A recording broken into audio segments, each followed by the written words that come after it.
মাননীয় শিক্ষামন্ত্রী, আপনারা তো শিক্ষা দেওয়ার কিছু নাই। আমার বিশ্বাস যে আপনি জানেন মাননীয় শিক্ষামন্ত্রী, যে কোনো ভদ্রলোক যদি আওয়ামী লীগ করে আর সে যদি দুর্নীতির সাথে জড়াই যায়, আমি যদি নিশ্চিত ভাবে বুঝি সে মানুষের ক্ষতি করতেছে, সে দেশের ক্ষতি করতেছে, সে দুর্নীতিবাজ, তাইলে বঙ্গবন্ধুর আদর্শ হচ্ছে গিয়ে দুর্নীতিবাজ কখনো আওয়ামী লীগের হইতে পারে না। এবং দুর্নীতি করলে সে আদর্শটাকে ব্যবহার করতেছে, সে তার ব্যক্তিগত সুবিধার জন্য সে আওয়ামী লীগের ভালো চায় অথবা সে দেশের ভালো চায়, এই কোনো কাজ না, বা বঙ্গবন্ধুরে ভালোবাসে এটা না। এই সেলিম খান আপনিও তো জানেন সে আগে জাতীয় পার্টি করতো, জাতীয় পার্টি থেকে আইসা এখন আওয়ামী লীগের নামধারী হয়েছে। আর আপনি আওয়ামী লীগে করে এই কারণে আপনি বলে দিলেন আপনার কনস্টিটিউয়েন্সিতে আপনি 15টা ডিও লেটার দিলেন। আমার আর কোনো কিছু বলার নাই। মাননীয় শিক্ষামন্ত্রী, আপনি সেলিম রে দরকার হলে আনারকলি দিয়ে দেন, তারপর চাঁদপুরটা দিয়ে দিয়েন না, কারণ চাঁদপুরের মানুষও তো এখানে বেঁচে থাকতে হবে। যদি এই রিপোর্ট অনুযায়ী দেখলাম যে এইভাবে বালু তোলার কারণে 3 থেকে 4 জায়গা যে শহর রক্ষা বা চাঁদপুর এটা দেবে গেছে, তারপরও শহরটাকে ধ্বংস করতে দিবেন, এক সেলিম খানের কাছে সব দিয়ে দিবেন। প্রশ্নটা একেবারেই অবান্তর। মাননীয় সংসদ সদস্য ঢালাও কথা অনেক কিছু বলা যায়, কিছু দুর্নীতির কথা বলেছেন এই প্রকল্পটিতে। এটির অবস্থা প্রায় ওই পদ্মা সেতুর মতো। তার কারণ হচ্ছে এখানে জেলা প্রশাসন থেকে প্রাক্কলন দেওয়া হয়েছে, কিন্তু সেই প্রাক্কলন যখন শিক্ষা মন্ত্রণালয় এসেছে আমরা এইগুলো দেখে বলেছি যে এই মূল্য হতে পারে না, অতএব সেটিকে বাতিল করে দেওয়া হয়েছে। কাজে এখানে দুর্নীতির কারো হয়তো জেলা প্রশাসনের কারো হয়তো অভিপ্রায় থেকে থাকতে পারে, দুর্নীতি হয়নি, কোনো 1 টাকা পয়সাও এদিক ওদিক যায়নি। আপনাদেরকে এটি আমি নিশ্চিত করতে পারছেন। আমরা ব্যাপকভাবে আলাপ আলোচনা করে নানান অনুসন্ধান করে তারপরে দেই। এটা মনে রাখতে হবে, পৃথিবীর এমন কোনো পেশা নেই, এমন কোনো জায়গা নেই যেখানে ভালো মানুষের পাশাপাশি কিছু বিপদগামী মানুষও থাকে না, এমন নয়। কোনো মানুষ আপনি ভালো ভেবে কাউকে দিলেন, তিনিও ভুল করতে পারেন অনেক সময়। কাজেই অন্যায় অপরাধ কোথাও ঘটতে পারে, বিবেচ্য বিষয় যে অন্যায় অপরাধ ঘটলে ব্যবস্থা নেওয়া হচ্ছে কিনা। এই যে আইনি কার্যক্রম যে চলছে তাতে আমাদের এই আপিলটি যখনই উত্থাপিত হবে সেটির শুনানি হবে, এবং তাতে অবশ্যই শিক্ষা মন্ত্রণালয় তার যথাযথ দায়িত্ব পালন করবে। কারণ আমি ব্যক্তিগতভাবেও শুধু একজন সংসদ সদস্য হিসেবে নয়, আমি মনে করি বাংলাদেশের একজন নাগরিক হিসেবে যে কোনো নাগরিকের এই অধিকার কেউ কেড়ে নিতে পারেন না। সৈয়দ সাইদুল হক 242 হবিগঞ্জ 4। আপনার সময় 5 মিনিট। ধন্যবাদ মাননীয় স্পিকার। শুরু করিতেছি মহান আল্লাহর নামে, যিনি পরম করুণাময় এবং অত্যন্ত দয়ালু। মাননীয় স্পিকার, আমার বক্তব্যের শুরুতেই শ্রদ্ধা ভরে স্মরণ করছি 1000 বছরের শ্রেষ্ঠ বাঙালি বঙ্গবন্ধু শেখ মুজিবুর রহমান। আমি শ্রদ্ধা ভরে স্মরণ করছি জাতীয় 4 নেতা এবং আমাদের মহান মুক্তিযুদ্ধে যারা শহীদ হয়েছিলেন তাদেরকে স্মরণ করার মধ্য দিয়ে আমি আমার বক্তব্য শুরু করছি। মাননীয় স্পিকার, মাননীয় স্পিকার, আমরা মহান সংসদের কথা বলি, মহান সংসদে সব সময় মহান কাজ হয় না। মাননীয় স্পিকার, আমি মহান সংসদে এসে প্রথমেই আমার যে জিনিসটা নিয়ে খুব কষ্ট হয়েছিল মাননীয় স্পিকার, আজকের প্রথম আলোর রিপোর্ট অনুযায়ী দেখলাম মাননীয় শিক্ষামন্ত্রী আপনি আপনার এলাকার সেলিম চেয়ারম্যান, যাকে কিছুদিন আগে আপনি বলেছেন যে সেলিম খানের সাথে আপনার শুধু নর্মাল সম্পর্ক আছে, রাজনৈতিক সম্পর্ক, যে সরকারের প্রায় এই 20 গুণ জায়গার দাম বাড়িয়ে সরকারের কাছ থেকে এই যে আপনাদের যে ইউনিভার্সিটি করার জন্য সরকারের কাছ থেকে দাম বাড়ায় প্রায় 300-400 কোটি টাকা মেরে দেওয়ার একটা মানে চান্সে সে ছিল, যাই প্রশাসনের কারণে সে এখন পর্যন্ত এই কাজটা করতে পারে নাই। আজকে আরেকটা জিনিস দেখে মাননীয় শিক্ষামন্ত্রী আপনাকে একটা অনুরোধ করতে চাই। মাননীয় শিক্ষামন্ত্রী, আপনার এই রিপোর্টে দেখলাম আপনি এই পর্যন্ত 4-5 বছরে আপনি ডিও লেটার দিয়েছেন এই সেলিম চেয়ারম্যান, তার ভাই এবং তার ছেলের যে কোম্পানি, এদেরকে কাজ দেওয়ার জন্য এই 15টা ডিও লেটার দিয়েছেন মাননীয় শিক্ষামন্ত্রী। মানে এরা যেন কাজ পায়, ঠিক আছে, নাব্যতা বজায় রাখার জন্য আপনার মনে হয়েছে যে এরা কাজ পাইলে নাব্যতা বজায় থাকবে যদি এরা বালু তুলে। কিন্তু 15টা চিঠি দিয়ে এদেরকে কাজ দিয়ে এই যে রিপোর্টগুলো আসছে মাননীয় শিক্ষামন্ত্রী, নির্বিচারে বালু তোলায় পরিবেশ ও জীব বৈচিত্র্য বিপর্যস্ত, রাত দিন 2 শতাধিক ট্রেজারে চলে বালু উত্তোলন, আর 8 বছরে প্রায় 2800 কোটি টাকা পকেটে চলে গেছে হচ্ছে গিয়ে সেলিম খানের এই রিপোর্ট অনুযায়ী। এবং যেভাবে এই বালু তোলার যে সুবিধাটা, এটা হচ্ছে গিয়ে নির্বিচারে বালু তুলবেন, আর সেলিম খান তো এত উপরে চলে গেছে, আমি তো ভাবছিলাম যে সেলিম খান ছোট্ট চেয়ারম্যান আপনার এলাকার, কিন্তু আপনার বদান্যতায় বা আপনার এই ছায়া থেকে এই সেলিম যে বহুদূর চলে গেছে। 2800 কোটি টাকা যদি তার পকেটে গিয়ে থাকে বালুর মারফতে, তাহলে এখন আমি আপনারা যে অনুরোধ করবো যে সেলিম সাহেব একটা জিনিস বলেন যে হে সেলিম, তোমার 15টা ডিও দিছি, এখন আপাতত একটা রিকোয়েস্ট করতেছি সেলিম, একটা ডিও লেটার দিয়ে রিকোয়েস্ট করতেছি যে তুমি বালু নিছো এখন চাঁদপুরটারে নিয়ে যাও না, চাঁদপুরটারে তো ধ্বংসের দিকে নিয়ে যাচ্ছেন এই সেলিম খান এবং সেলিম খানের পরিবাররা। দেখেন আপনি আশ্চর্য হবেন যে এই সেলিম খান 2800 কোটি টাকা যদি শুধু বালু থেকে বানাইতে পারে, আবার আপনি বলছেন যে সেলিম খান আওয়ামী লীগের লোক, এই জন্য আপনি যোগাযোগ রাখতেছেন। আমার বিশ্বাস যে আপনি জানেন মাননীয় শিক্ষামন্ত্রী, যে কোনো ভদ্রলোক যদি আওয়ামী লীগ করে আর সে যদি দুর্নীতির সাথে জড়াই যায়, আমি যদি নিশ্চিত ভাবে বুঝি সে মানুষের ক্ষতি করতেছে, সে দেশের ক্ষতি করতেছে, সে দুর্নীতিবাজ, তাইলে বঙ্গবন্ধুর আদর্শ হচ্ছে গিয়ে দুর্নীতিবাজ কখনো আওয়ামী লীগের হইতে পারে না। এবং দুর্নীতি করলে সে আদর্শটারে ব্যবহার করতেছে, সে তার ব্যক্তিগত সুবিধার জন্য সে আওয়ামী লীগকে ভালো চায় অথবা সে দেশের ভালো চায়, এই কোনো কাজ বা বঙ্গবন্ধুরে ভালোবাসে এটা না। এই সেলিম খান আপনিও তো জানেন সে আগে জাতীয় পার্টি করতো, জাতীয় পার্টি থেকে আইসা এখন আওয়ামী লীগের নাম দাঁড়িয়ে হয়েছে। আর আপনি আওয়ামী লীগের করে এই কারণে আপনি বলে দিলেন আপনার কনস্টিটিউয়েন্সিতে আপনি 15টা ডিও লেটার দিলেন।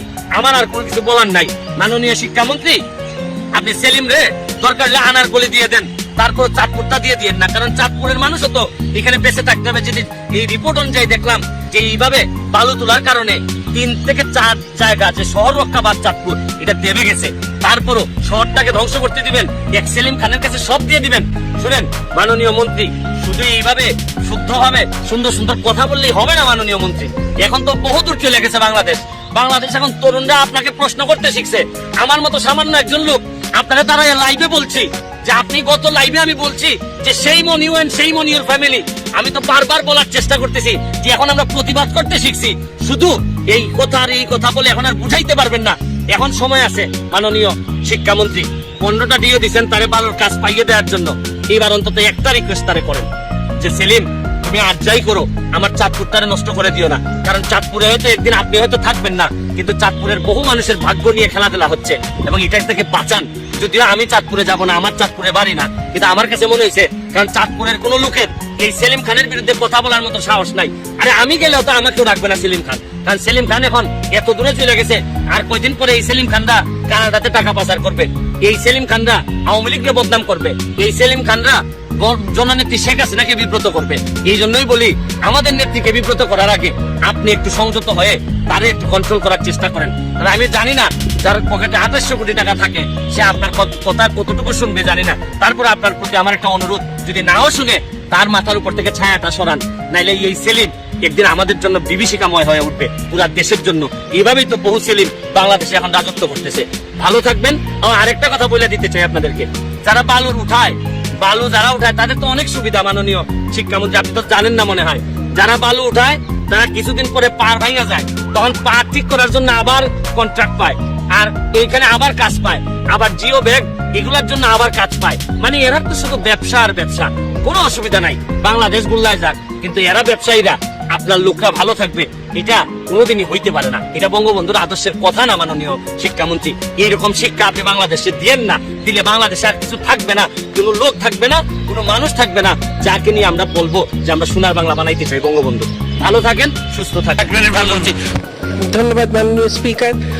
আসলে দীর্ঘ আলোচনা হচ্ছে, আমার হয়তো বলার সময়টা সংক্ষিপ্ত, সেই কারণে সকলের হয়তো সব প্রশ্নের আলাদাভাবে উত্তর দেওয়া সম্ভব হবে না, কিন্তু মোদ্দা কথা আমরা এতক্ষণের আলোচনায় যে মাননীয় সংসদ সদস্যরা যে বিষয়গুলো উত্থাপন করেছেন সেগুলোকে খুব সংক্ষেপে বলবার চেষ্টা করব। কিছু দুর্নীতির কথা বলেছেন এই প্রকল্পটিতে, এটির অবস্থা প্রায় ওই পদ্মা সেতুর মতো। তার কারণ হচ্ছে এখানে জেলা প্রশাসন থেকে প্রাক্কলন দেওয়া হয়েছে, কিন্তু সেই প্রাক্কলন যখন শিক্ষা মন্ত্রণালয়ে এসেছে আমরা এইগুলো দেখে বলেছি যে এই মূল্য হতে পারে না, অতএব সেটিকে বাতিল করে দেওয়া হয়েছে। কাজে এখানে দুর্নীতির কারো হয়তো জেলা প্রশাসনের কারো হয়তো অভিপ্রায় থেকে থাকতে পারে, দুর্নীতি হয়নি, কোনো 1 টাকা পয়সাও এদিক ওদিক যায়নি, আপনাদেরকে এটি আমি নিশ্চিত করতে পারি। 2-1টি ব্যতিক্রম তো যে কোনো সময় হতেই পারে যে কোনো কিছুতে। সেই সমস্যাগুলো সমাধানের জন্য আমরা কাজ করছি। মাননীয় প্রধানমন্ত্রী তিনি অনেক আগে বলেছিলেন যে মনোরোগ বিশেষজ্ঞ বা মনোবিশেষজ্ঞ তাদেরকে এই কাজে যুক্ত করবেন। আমরা প্রক্রিয়া শুরু করেছি, আমরা ব্যাপকভাবে আলাপ আলোচনা করে নানান অনুসন্ধান করে তারপরে দেই। এটা মনে রাখতে হবে, পৃথিবীর এমন কোনো পেশা নেই, এমন কোনো জায়গা নেই যেখানে ভালো মানুষের পাশাপাশি কিছু বিপদগামী মানুষও থাকে না, এমন নয়। কোনো মানুষ আপনি ভালো ভেবে কাউকে দিলেন, তিনিও ভুল করতে পারেন অনেক সময়। কাজেই অন্যায় অপরাধ কোথাও ঘটতে পারে, বিবেচ্য বিষয় যে অন্যায় অপরাধ ঘটলে ব্যবস্থা নেওয়া হচ্ছে কিনা, এবং যেখানেই এই ধরনের কোনো সমস্যা আছে সেগুলো সাথে সাথেই আমরা তদন্ত করছি, এবং তদন্ত করে আমরা অবশ্যই ব্যবস্থা গ্রহণ করব। কোথাও কোথাও ইতিমধ্যেই ব্যবস্থা গ্রহণ করা হয়েছে। শিক্ষার মানের কথা বলেছেন, আমরা বিশেষ করে বিশ্ববিদ্যালয়গুলোতে ইন্ডাস্ট্রি একাডেমিয়া লিঙ্কেজের কথা আমি এর আগেও এখানে বহুবার বলেছি। আমরা তার মাধ্যমে এই সফট স্কিলস দেওয়ার মাধ্যমে সেই কাজগুলো আমরা করছি। ইনশাআল্লাহ আমাদের দেশের বিশ্ববিদ্যালয়গুলো বিশ্ব র্যাঙ্কিং এ না যাওয়ার অনেকগুলো কারণ রয়েছে, আজকে সময় সংক্ষিপ্ত আমি বলতে পারবো না, তবে আমরা সেই উদ্যোগগুলোও নিচ্ছি যেন এরপরে বিশ্ব র্যাঙ্কিং এ আমাদের বিশ্ববিদ্যালয়গুলো বিবেচিত হয়। আর আমাদের একজন মাননীয় সদস্য বলেছেন যে অনার্স শিক্ষা যেন বন্ধ করে না দিই। হুট করে অনার্স শিক্ষা বন্ধ করে দেওয়ার বিষয় নয়, যত্রতত্র যে কোনো মানে অনার্স মাস্টার্স পড়ানো, সেটির মাধ্যমে সনদধারী বেকার তৈরি করা, এটি জাতীয় উন্নয়ন পরিকল্পনার পরিপন্থী। অতএব যেভাবে বঙ্গবন্ধু বলেছিলেন আমাদেরকে কারিগরি শিক্ষার দিকে মন দাও, সেই দিকটি যেমন আমরা দেখছি, তার পাশাপাশি যে সকল কলেজে অনার্স মাস্টার্স করানো হয় কিন্তু মানসম্মত শিক্ষক বা অন্যান্য অবকাঠামো বা কিছু নাই, সেই সব জায়গায় অনার্স বন্ধ করে দিয়ে, অনার্স মাস্টার্স বন্ধ করে দিয়ে তারা বিএ পাস করবেন, বিকম বিএসসি পাস করবেন, তার পাশাপাশি বিভিন্ন ধরনের শর্ট কোর্সেস করবেন। তো এই ব্যবস্থাগুলো আমরা করছি। আর আমি সময় সংক্ষিপ্ততার জন্য আরো কিছু হয়তো বলতে পারতাম, এখন বলতে পারলাম না। আপনাদের সকলের কাছে আপনাদের মাননীয় সদস্যরা তারা বিভিন্ন ধরনের প্রস্তাবনা দিয়েছেন, নানান ধরনের মতামত দিয়েছেন। আমাদের পক্ষে, শিক্ষা মন্ত্রণালয়ের পক্ষে সকল সংসদ সদস্যের নিজ নিজ এলাকায় শিক্ষা প্রতিষ্ঠান উন্নয়ন সহ নানান কাজে যেখানে যতটুকু সহযোগিতা প্রয়োজন আমরা আন্তরিকতার সঙ্গে সেই চেষ্টা চালিয়ে যাচ্ছি। মাননীয় প্রধানমন্ত্রী আমাদেরকে এই কারণে যথেষ্ট পরিমাণ বরাদ্দও দিচ্ছেন। তারপরেও অবকাঠামো উন্নয়নে আরো কিছু হয়তো বরাদ্দের প্রয়োজন হবে। এই যে আইনি কার্যক্রম যে চলছে, তাতে আমাদের এই আপিলটি যখনই উত্থাপিত হবে সেটির শুনানি হবে, এবং তাতে অবশ্যই শিক্ষা মন্ত্রণালয় তার যথাযথ দায়িত্ব পালন করবে। কারণ আমি ব্যক্তিগতভাবেও শুধু একজন সংসদ সদস্য হিসেবে নয়, আমি মনে করি বাংলাদেশের একজন নাগরিক হিসেবে যে কোনো নাগরিকের এই অধিকার কেউ কেড়ে নিতে পারেন না। আপনাদের সকলকে অনেক ধন্যবাদ। আমি এর কোনোটি গ্রহণ করতে পারছি না। সকলকে ধন্যবাদ জানিয়ে মাননীয় স্পিকার আপনাকে ধন্যবাদ, আপনি আমাকে বক্তব্য রাখার সুযোগ দিয়েছেন।